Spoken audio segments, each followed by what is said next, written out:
जी, कहां से आई हैं? मैं कुलगांव से आई हूँ। जी, क्या पूछने आई हैं?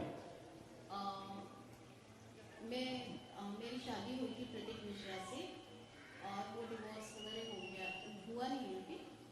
और मैं यहाँ पे आई हूँ अपनी दूसरी शादी, आपने लिखा था उसमें। पहले आप आ चुकी हैं हमारे पास? कब आई थी?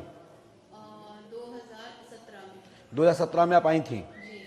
हमने फिर क्या लिखा आप सुनिए। प्रतीक मिश्रान ने आपको छोड़ दिया, जो कि तलाक नहीं दिया, आपने उनको छोड़ दिया। दूसरे पुरुष के साथ आपका संबंध है, आपका लव चल रहा है, बोलो हाँ या ना? हाँ, अभी चल रहा है। उसका नाम क्या है?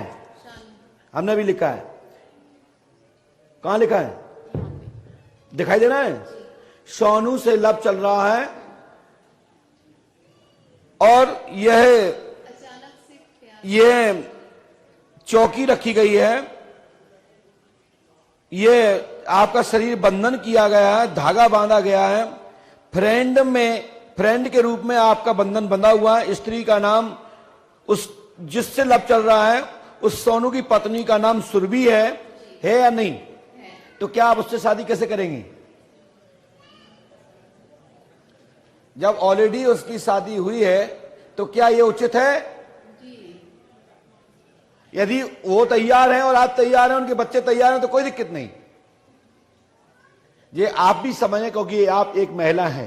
मैं नहीं कर रही थी। आप फिर अचानक से जैसे बोलते ना, प्यार होता है, जैसे राधा जी को जब तक कि प्यार नहीं हुआ। वाह, वो कृष्ण है और आप राधा जी। बहुत सुंदर, बहुत सुंदर। अभी वैसा नहीं है जी, पर हाँ, मुझे उससे प्यार हुआ। क्या बात है। जिसको जिससे प्यार हो जाए वो उसका कृष्ण है। आपको यही कहना है ना? ऐसा कुछ भी नहीं है। तो आप क्या चाह रही हैं? आप क्या कहना चाहती हैं?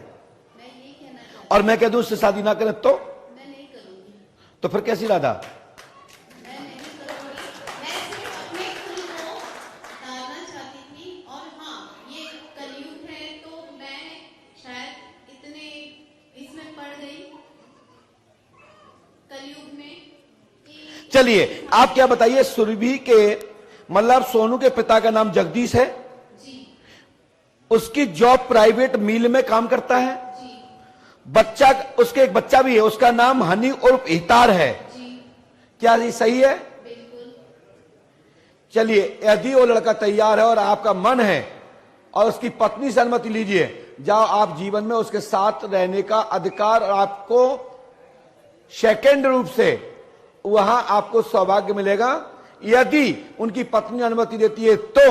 अन्यथा आपको विवो यानी दूर रहना पड़ेगा और आपकी शादी कमलेश नाम के लड़के से शादी 15 मई 2022 को होगी। आशीर्वाद है।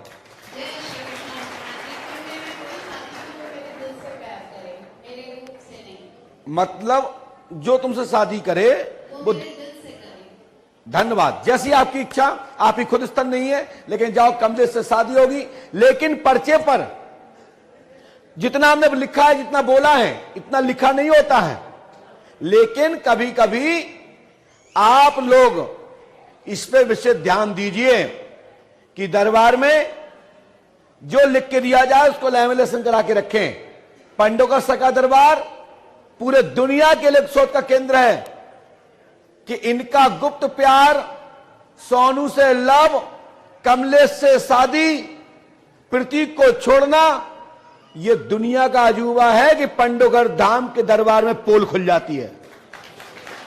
अब लोग कहेंगे मेरे वीडियो हटा दो, मेरे वीडियो हटा दो। अरे क्यों हटा दो भाई? यदि हम नहीं बता पाए तो क्या तुम मेरा वीडियो बंद कर दोगे?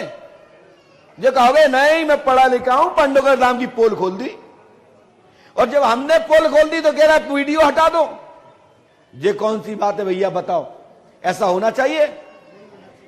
यदि इसका डर है तो पंडोगर धाम मत आओ। पंडोगर धाम तो प्रकाश का केंद्र है। पंडोगर धाम नहीं कहता कि मुझे प्रमाण पत्र दो। प्रमाण पत्र जिसको लेना हो अपनी योग्यता की, वो पंडोगर धाम चले आओ, हमसे ले जाओ कि आप सफल हो पढ़ाई में कि नहीं हो। मेरी बात को समझना, मैं किसी संस्था को चैलेंज नहीं कर रहा हूं। इस दरबार की भी गरिमा है। पंडोकर धाम नहीं कहता कि मैं किसी को चैलेंज कर रहा हूं। और यदि अपनी पढ़ाई को टेस्ट करना है तो पंडोकर धाम आके टेस्ट कर लो। मैं आपके लिए वचनबद्ध हूं। ना बता पाऊं तो अपना प्रचार प्रसार कर, यूट्यूब पर, सोशल मीडिया पर वीडियो फैलाइए, मैं देखूं तो कि मैं क्या नहीं बता पाया। लेकिन दरबार सबको आमंत्रित करता है। पंडोकर सर का दरबार नहीं कहता कि मैं तुमको चैलेंज कर रहा हूं। हम आपको ललकारते उनको हैं जो कहते हैं कि हनुमान जी नहीं होते, राम जी नहीं होते, मंत्र नहीं होते, यंत्र नहीं होते, देवता नहीं होते, भूत नहीं होते, प्लीत नहीं होते, तो हमारे नजर में भी तुम लोग भी कुछ नहीं होते, नथिंग।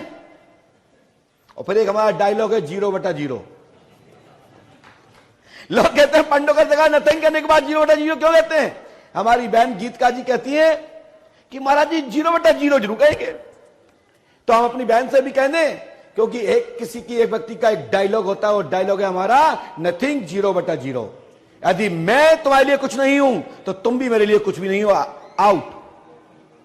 तुम मेरे भगवान के नहीं हो सकते तो मैं तुम्हारा क्यों हो जाऊं भाई? हमें तुम्हारी आवश्यकता नहीं प्रमाण पत्र की। तुम कितना दोगे? लाख दोगे, 2 लाख दोगे, 10 लाख दोगे, 50 लाख दोगे? हमारे पास इतने भक्त बैठे हैं कि 1-1 रुपए भी दे तो तुम्हारी संस्था को खरीद के गाड़ देंगे धर के जमीन में। वैल मोय मार, मेरे से क्या अनुमति लेके तुम किसी के पास प्रतियोगिता के लिए गए थे? पहले मालिक से पूछना चाहिए कि मैं प्रतियोगिता के लिए जा रहा हूं, मैं भेजूंगा। और जैसे वो अन्य लोग संस्थाएं घोषणा करती हैं, तो मैं भी कहता हूं कि मैं आपके बारे में नहीं बता पाया तो 1 गुणे 10 दूंगा। पंडोकर धाम आइए। आप 1000 की पर्ची कटवाओगे, 10,000 लेके जाओ। 1 लाख की कटवाओ, 10 लाख लेके जाओ। और हमारे ट्रस्ट में जितनी हैसियत होगी उतनी की पर्ची काटूंगा, उसके बाद नहीं काटूंगा, क्योंकि होगा नहीं, दूंगा कहां से 1 गुणे 10। ये भी क्लियर सुन लो। आप 1 लाख की कटवा लो, हमारी ट्रस्ट की हैसियत मैं दूंगा। 1 करोड़ की कटवाइए, हमारी हैसियत मैं दूंगा। और जहां तुम 100 करोड़ की कटवाओगे, हमारे ट्रस्ट में पैसे नहीं है तो कहां से दूंगा? तो मैं अभी फालतू की घोषणा नहीं करता हूं, लेकिन इतनी कहता हूं कि तुम्हारे अंदर दम है, तुम्हारे गुरु ने तुम्हारी योग्यता में इतनी क्षमता है, तो मैं ललकारता हूं कि पंडोकर धाम आइए। मैं आपकी चुनौती हर प्रकार की स्वीकार करता हूं, समस्त संस्थाओं की। पंडोकर धाम पढ़े लिखों का मान सम्मान बढ़ाता और कहता प्रकाश की ओर रहिए, अंधेरे में मत रहिए, अंधविश्वास में मत रहिए। यदि ना बता पाए तो टोकिए, और गलत बताएं तो हाथ पकड़ लीजिए कि महाराज जी आप जो बता रहे हैं गलत। तो इसीलिए पंडोकर धाम में 7200 की पर्ची कटी है। ये पर्ची फ्री में नहीं कट गई। कितनी की पर्ची कटवाई बेटा आपने? माइक से बोलिए। 7200।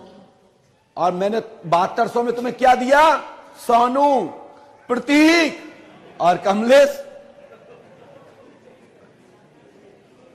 दम है तभी तो 7200 लिए, और तुम्हें खरी खोटी सुना दी। और सुधरना चाहो तो मेरी छोटी बहन हो, तो आपका जीवन सफल रहेगा। और ये सब छोड़ के कमलेश नामक वर से विवाह करिएगा, आपका जीवन सफल होगा। आशीर्वाद है। जय श्री कृष्ण भगवान जी। राधे राधे। राधे राधे। बोलिए पंडोकर सरकार की। चलिए लीजिए बेटा, चलिए नीचे उतरो।